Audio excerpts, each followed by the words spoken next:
Assalamualaikum warahmatullahi wabarakatuh. Selamat pagi, salam Pancasila. Baik, siswa-siswiku SMPN 2 Puncu, khususnya kelas 8, semoga pada pagi hari ini kita selalu semangat dalam keadaan sehat walafiat, tidak ada kekurangan suatu apapun. Amin. Nah, baik anak-anak, pada pertemuan kali ini ya, baru pertama kali kita bertemu, baru pertama kali kita belajar bersama ya. Kemarin sudah Ibu kasih tahu bahwa mulai semester ini untuk mata pelajaran PPKN kita bersama-sama belajar dengan Bu Rani ya. Jadi di bawah bimbingan Bu Rani kita belajar bersama. Tentunya harus dengan semangat baru ya, walaupun kita tidak bisa bertatap muka, belum bisa ya, tetapi kita harus tetap semangat. Nah baik, pada pertemuan pertama ini kita akan mempelajari materi selanjutnya dari semester 2. Kalau semester 2 kalian sudah mempelajari bab 1 sampai dengan bab 3, pada semester ini kita mempelajari tentang melanjutkannya, yaitu bab 4. Namun sebelum kita mempelajari bab 4, kalian harus terlebih dahulu tahu tujuan pembelajaran kita pada pagi hari ini. Tujuannya apa saja? Yaitu memahami kondisi Indonesia sebelum kemerdekaan ya, mendeskripsikan proses kebangkitan nasional, mengidentifikasi wujud persatuan dan kesatuan sebagai nilai kebangkitan nasional. Kita dapat lihat di sini bahwa kata kunci dari tujuan pembelajaran kita hari ini adalah kebangkitan nasional. Artinya kita pada hari ini membahas tentang bab 4, yaitu semangat kebangkitan nasional tahun 1968. Dibuka bukunya ya, bab 4 dilihat. Oke, siap, silakan dibuka sambil dicocokkan, disinkronkan dengan penjelasan dari Bu Rani. Baik, nah ini dia bab 4 tentang semangat kebangkitan nasional tahun 1908. Nah, sebelum kita masuk ke lebih dalam, kalian harus tahu dulu apa sih itu kebangkitan nasional. Apa sih ya? Kebangkitan nasional adalah usaha atau upaya atau gerakan ya melawan penjajah untuk melepaskan diri dari kekuasaan penjajah ya. Artinya kebangkitan nasional itu adalah usaha dari bangsa Indonesia untuk melepaskan diri dari penjajah. Tentunya kalian sudah tahu bahwa Indonesia itu adalah negara yang pernah dijajah oleh Belanda, Inggris dan juga Jepang. Dan tentunya yang paling lama adalah Belanda, yaitu 350 tahun. Nah, awal mula kebangkitan nasional ini, awal mula pergerakan, awal mula perlawanan bangsa Indonesia itu dimulai tahun 1908.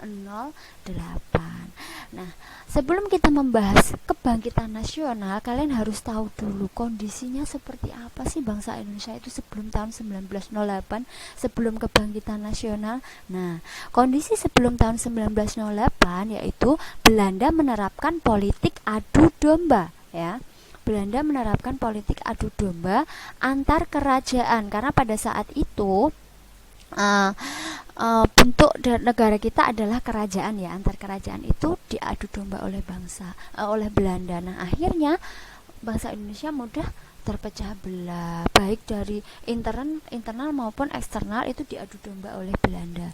Yang kedua, adanya kerja paksa atau kerja rodi ya. Jadi masyarakat Indonesia itu disuruh kerja, tidak dibayar atau dibayar pun tidak sesuai dengan keringat yang dikeluarkan. Yang ketiga, adanya tanam paksa ya. Jadi lahan mereka itu untuk yang ngerjakan rakyat Indonesia, yang ngambil keuntungannya Belanda. Nah, betapa ironisnya masyarakat Indonesia pada saat itu ya, sudah disuruh kerja, lahannya diminta. Nah, itu sangat menyengsarakan rakyat. Ini adalah gambaran sedikit tentang kondisi sebelum tahun 1908 atau sebelum kebangkitan nasional, ketika bangsa Indonesia itu dijajah oleh Belanda.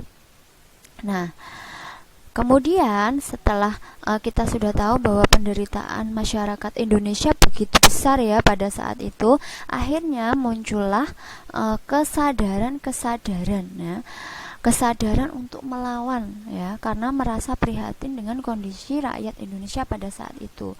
Nah, penderitaan latar belakang munculnya kebangkitan nasional yaitu yang pertama, atas dasar penderitaan rakyat, akhirnya memunculkan perlawanan dari kaum ulama dan kaum bangsawan ya.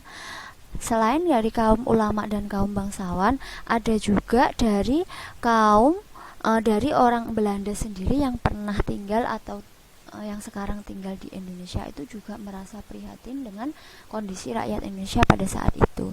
Nah, akhirnya atas desakan dari beberapa pihak, Belanda membentuklah sebuah politik namanya politik balas budi yang diberikan untuk Indonesia sebagai balas budi atas apa yang diberikan Indonesia kepada Belanda, namanya politik etis. Walaupun politik etis itu jatuhnya juga untuk kepentingan Belanda. Nah, namun adanya politik etis ini memberi dampak positif bagi rakyat Indonesia. Karena apa? Karena pada saat itu kondisi masyarakat Indonesia dalam keadaan bodoh. Ya, mereka tidak pernah sekolah, mereka hanya kerja-kerja dan dibodohi. Kondisi masyarakat Indonesia yang pada saat itu sedang di era kebodohan dan juga banyak sekali kemiskinan, Belanda pada saat itu atas kepentingan Belanda sendiri ya, yang mengharuskan bahwa seseorang yang bekerja itu harus punya ilmu pengetahuan. Akhirnya Belanda membentuk sebuah sekolah yang pada saat itu ada sekolah kejuruan dan sekolah umum. Nah, akhirnya rakyat Indonesia mulailah sekolah. Nah, ketika rakyat Indonesia sekolah, akhirnya muncullah melahirkan alumni-alumni ya, melahirkan alumni atau rakyat-rakyat yang terpelajar.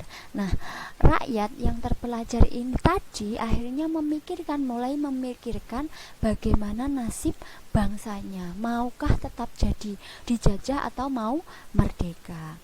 Nah, kemudian sesama kaum pelajar yang sudah mulai menyadari nasib akan rakyatnya ini saling berkumpul, saling bertukar pikiran dan mewujudkan ide-idenya, mewujudkan keprihatinannya itu dalam sebuah organisasi yang tujuannya adalah untuk mengangkat derajat bangsa Indonesia. Yang kalian tahu pada saat itu rakyat Indonesia sangat menderita ya.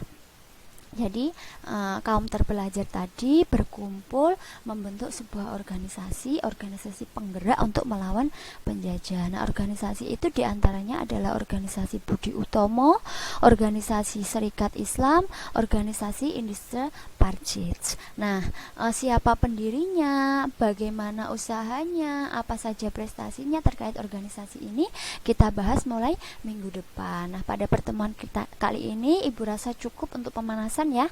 Silahkan dipahami, silahkan dikerjakan tugas yang sudah Ibu berikan dalam bentuk link ya, dikerjakan dengan sungguh-sungguh. Baik, semoga baik anak-anak, sekian pembelajaran hari ini, semoga bermanfaat bagi kita semua. Wassalamualaikum warahmatullahi wabarakatuh. Selamat siang, salam semangat.